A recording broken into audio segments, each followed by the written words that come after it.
Shalom Bapak Ibu, selamat pagi, selamat hari Minggu. Boleh kasih salam ke sebelah kanan, sebelah kiri, sambil katakan Tuhan Yesus memberkati saudara. Tuhan Yesus memberkati Bapak Ibu. Baik, pagi hari ini kita akan buka firman dari Yeremia 29 ayat 11.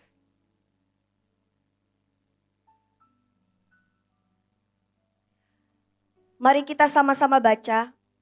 3, 2, 1. Sebab aku ini mengetahui rancangan-rancangan apa yang ada padaku mengenai kamu. Demikian firman Tuhan. Yaitu rancangan damai sejahtera dan bukan rancangan kecelakaan.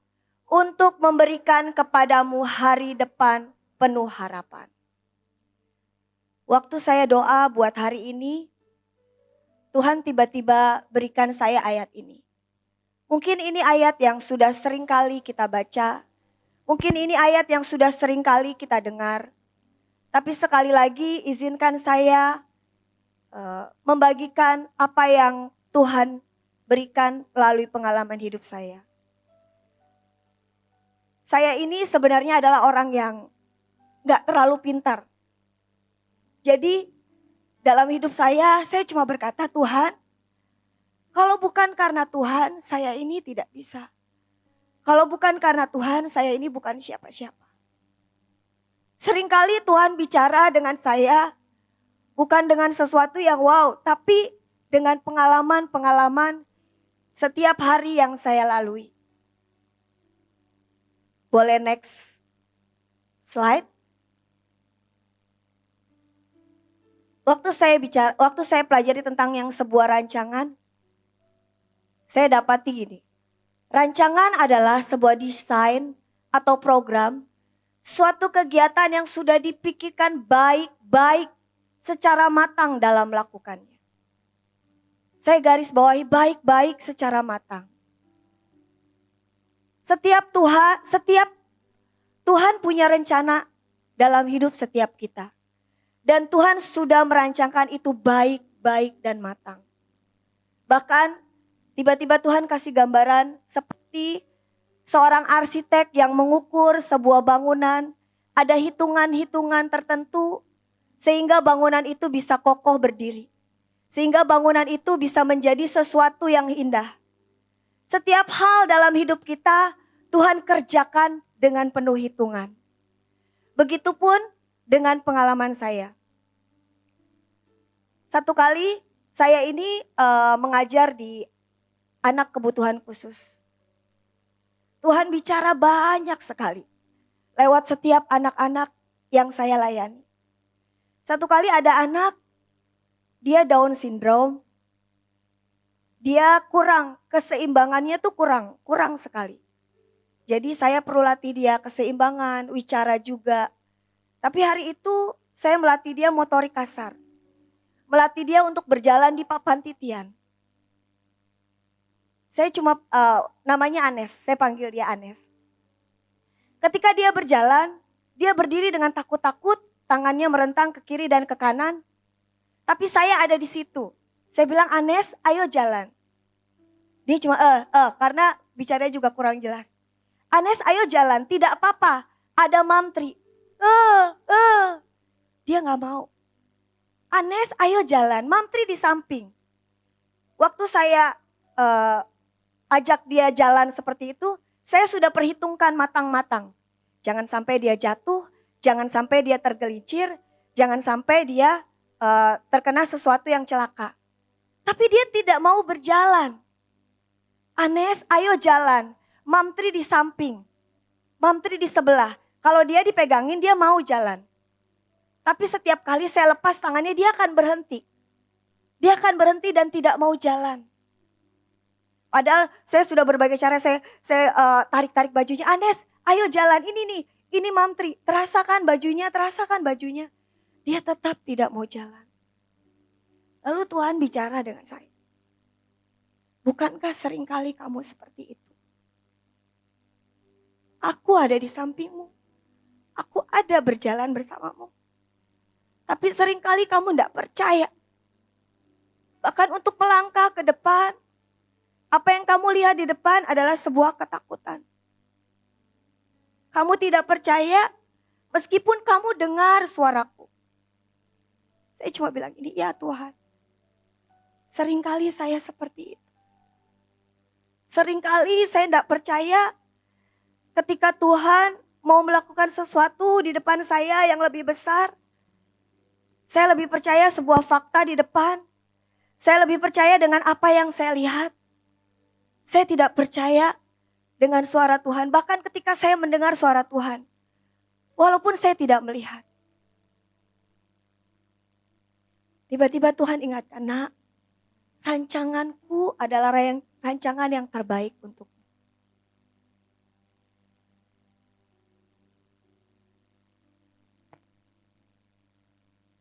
Hari itu saya bilang, Tuhan, ampuni saya. Kalau saya masih tidak percaya, bahkan Engkau menjagai saya dan Engkau memperhitungkan matang-matang setiap rencanamu dalam hidup saya.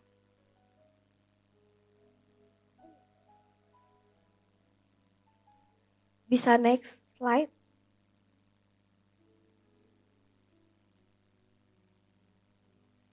Tiba-tiba Tuhan kasih ayat ini lagi kepada saya. Mari kita baca sama-sama.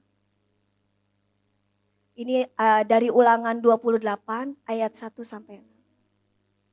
3, 2, 1. Jika engkau baik-baik mendengarkan suara Tuhan Allahmu dan melakukan dengan setia segala perintahnya yang kusampaikan kepadamu pada hari ini, maka Tuhan Allahmu akan mengangkat engkau di atas segala bangsa di bumi. Segala berkat ini akan datang kepadamu dan menjadi bagianmu jika engkau mendengarkan suara Tuhan Allahmu. Diberkatilah engkau di kota, diberkatilah engkau di ladang, diberkatilah buah kandunganmu, hasil bumimu, hasil ternakmu, yakni anak lembu sapimu dan kandungan kambing dombamu. Diberkatilah bakulmu dan tempat adonanmu.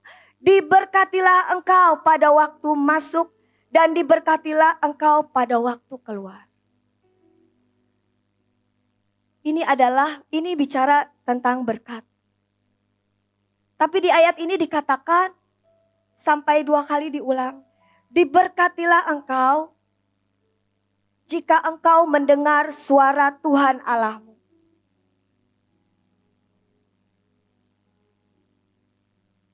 Dan melakukan dengan setia. Arti kata setia tidak cuma sekali. Tapi dia akan terus persisten, berdiri dengan teguh dan tetap percaya meskipun belum melihat. Siapa di antara kita yang mau diberkati Tuhan? Dengarkan suara Tuhan dengan setia. Meskipun tidak terlihat. Meskipun tampaknya tidak seperti apa yang kita bayangkan.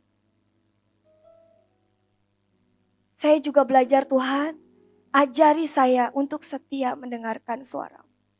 Ajari saya untuk berjalan terus.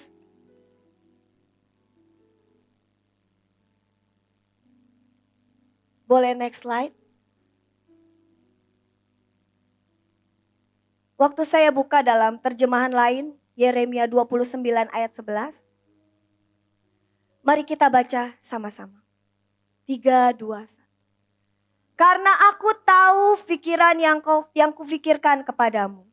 Firman Tuhan, pikiran damai dan bukan kejahatan. Untuk memberimu masa depan dan harapan. Boleh slide selanjutnya? Pikiran Kristus sesungguhnya jauh ke depan sebelum kita dapat membayangkannya. Tiba-tiba saya dapat ilustrasi. Kadang-kadang rencana kita hanya sebatas itu. Sebuah rumah yang biasa saja. Tapi sesungguhnya rencana Allah lebih besar dari yang kita bayangkan. Boleh next slide? Kita mau jalan-jalan kita rata dan kita sampai di ujung. Tapi terkadang kita harus melewati banyak.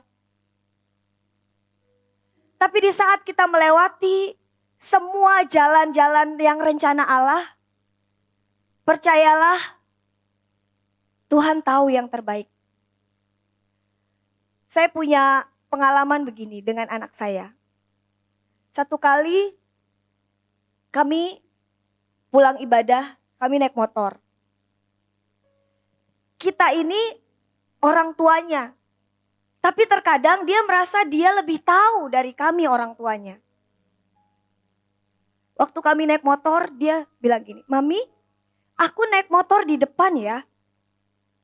Lalu kami berdua, papinya juga bilang, "Enggak, kamu di belakang. Kenapa? Ini jam siang. Jam pulang ibadah, jam tidur siang." "Gak mau, aku maunya di depan." Agak ngeyel dia. "Gak mau, pokoknya aku maunya di depan." Kami bilang, "Gak bisa Sharon, kalau kamu di depan nanti kamu tidur.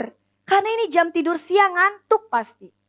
"Gak mau, pokoknya aku maunya di depan, aku maunya naik di depan." Dia tetap kekeh dengan keinginannya. Ya sudah, kadang-kadang kami mesti, oke, biar kamu tahu. Gitu. Sudah, dia naik motor di depan. Kami taruh di depan karena daripada ribut, daripada bertengkar, kita jalan. Dan benar saja belum sampai di jembatan 2, dia sudah tertidur. Lalu kami mulai bangunkan, "Sharon, pindah ke belakang." Sambil ngantuk-ngantuk dia pindah ke belakang. Tuhan bicara lagi dengan saya. Kamu juga seperti itu loh kadang-kadang. Sudah dikasih tahu, seolah-olah kamu yang lebih ngerti hidupmu. Kamu yang lebih ngerti siapa kamu. Padahal aku loh yang menciptakan kamu. Tuhan bicara seperti itu. Saya bilang, "Ya Tuhan, saya ini kadang-kadang seperti anak kecil yang harus dikasih sebuah ilustrasi dan ilustrasi untuk membuat saya mengerti." Dan saya bilang, "Gak apa-apa Tuhan. Kalau itu membuat saya jadi pribadi yang bisa mengerti hatimu, gak apa-apa. Bicaralah lewat apapun. Bicaralah bahkan lewat seorang anak. Bicaralah bahkan lewat seorang anak kebutuhan khusus." Saya bilang, "Saya mau. Asalkan engkau tetap jalan dengan saya." Peristiwa kedua juga sama. Waktu itu saya sudah bilang, dia punya botol minum yang dia sukai. Botolnya bagus sekali. Tapi kalau dibawa kemana-mana tuh tumpah. Saya bilang, "Sharon, jangan bawa botol itu." "Tapi aku suka botol ini Mami. Botol ini bagus banget.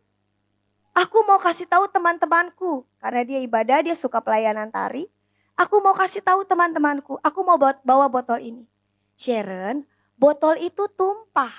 Kalau dibawa kemana-mana kamu jalan." "Gak mau, aku tetap mau bawa botol minum ini." Kebetulan warna pink, botolnya warna pink, dia suka sekali warna pink. Dia tetaplah, ya sudah, saya isikan minum, tapi saya bawa botol minum yang lain. Karena saya tahu ini pasti akan tumpah.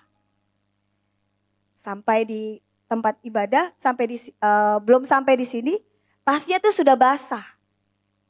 Lalu dia gini, "Mami, botolnya tumpah."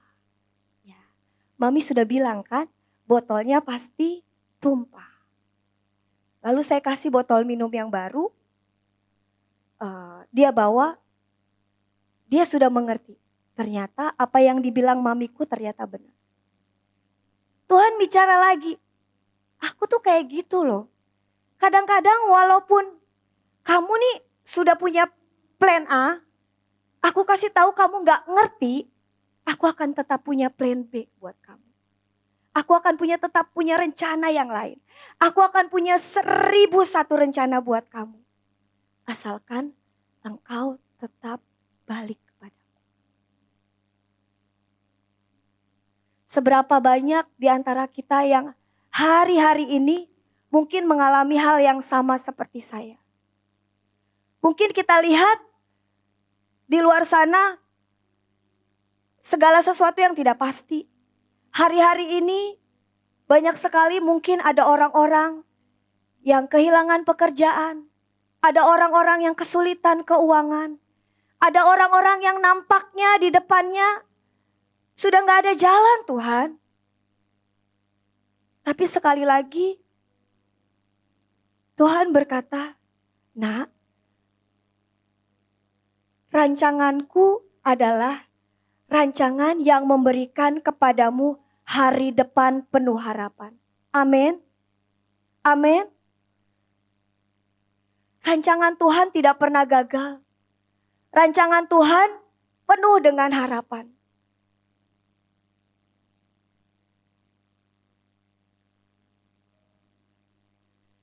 Next slide.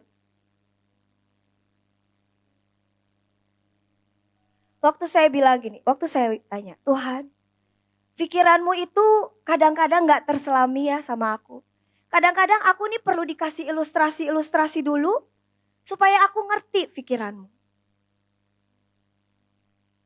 Kita akan baca di Filipi 2 ayat 5. 3, 2, 1. "Hendaklah kamu dalam hidupmu bersama menaruh pikiran dan perasaan yang terdapat juga dalam Kristus Yesus." Kita ulang sekali lagi. Hendaklah kamu dalam hidupmu bersama menaruh pikiran dan perasaan yang terdapat juga dalam Kristus. Waktu saya baca ayat ini, Tuhan, sebenarnya apa yang ada dalam pikiranmu hari-hari ini? Beberapa waktu lalu, Tuhan berikan kesempatan untuk pelayanan di daerah namanya Tanah Karo, tepatnya di Barus Jahe. Saya datang ke sana bersama tim. Ketika kami sampai di sana, kami melihat kami di sana mau adakan acara anak-anak.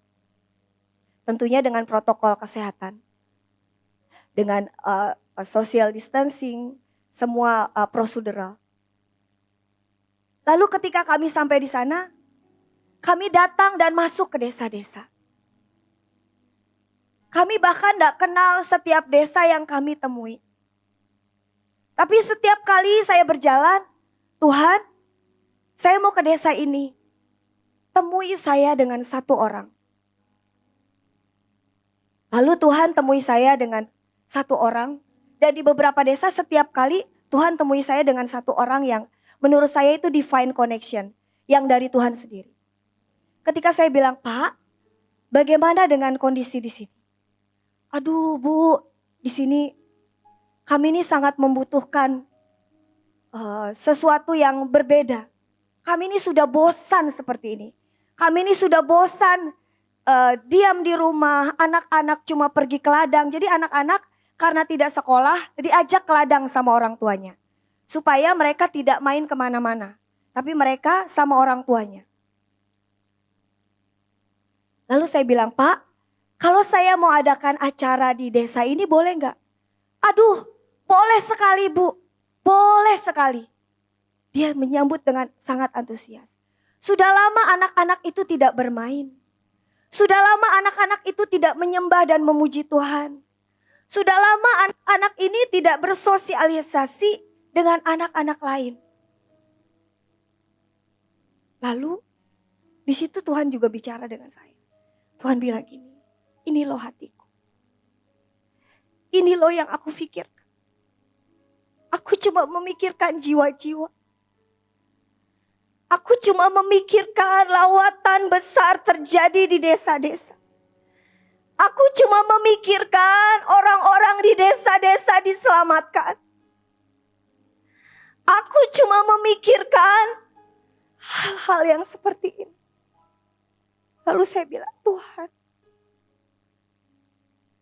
saya mau hatimu. Saya mau pikiranmu. Saya mau sama-sama dengan Engkau sepakat Tuhan." Lalu Tuhan, singkat cerita, kami buat acara di sana. Dan anak-anak dilawat Tuhan dengan luar biasa. Anak-anak yang tadinya lari-lari. Ketika dia mendengar firman Tuhan, dia bisa duduk dengan tenang. Dia bisa dilawat Tuhan dan tidak berhenti menangis. Saya bisa rasakan hati Tuhan di sana. Saya bisa rasakan hati Tuhan yang begitu merindukan lawatan jiwa-jiwa. Saya bisa rasakan hati Tuhan yang begitu merindukan gereja-gereja terbuka. Saya bisa merasakan hati Tuhan yang begitu merindukan mesbah Tuhan dibangun lagi di setiap tempat. Hari ini, mari kita bertanya dalam hati kita. Apakah kita punya kerinduan yang sama dengan hati Tuhan? Apakah kita punya pikiran yang sama dengan pikiran Tuhan hari ini? Mungkin di luar sana banyak sekali gereja yang masih tutup dan online.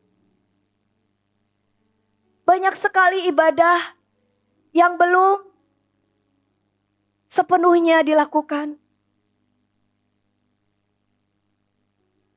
Hari-hari ini, sekali lagi Tuhan sangat ingin kita benar-benar menaruh pikiran dan perasaan yang sama di dalam Tuhan. Pikiran yang seirama dengan hati Tuhan. Yang melihat jiwa-jiwa diselamatkan.